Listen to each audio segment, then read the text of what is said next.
Na audienci s papežem Frančiškom so danes bili člani Združenja Znanost in življenje, ki letos praznuje 10. obletnico ustanovitve. Sveti oče jih je spodbudil k oblikovanju prenovljene kulture življenja, ki bo znala vzpostaviti mreže zaupanja in vzajemnosti ter ponuditi obzorja miru, usmiljenja in občestva. V papeževem govoru je posebej odmeval izraz atentat na življenje. Po njegovih besedah se stopnja napredka neke civilizacije ocenjuje bolj po tem, koliko je ta zmožna varovati življenje, predvsem v njegovih najbolj krhkih fazah, kot pa po razširjenosti tehnoloških naprav.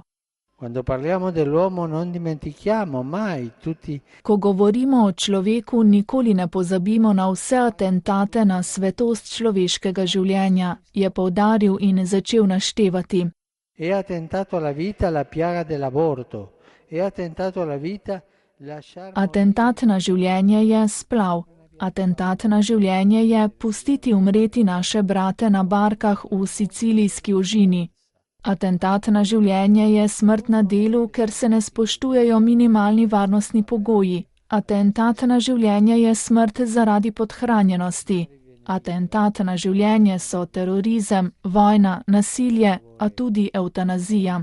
Ljubiti življenje pomeni vedno skrbeti za drugega, hoteti mu dobro, gojiti in spoštovati njegovo transcendentno dostojanstvo.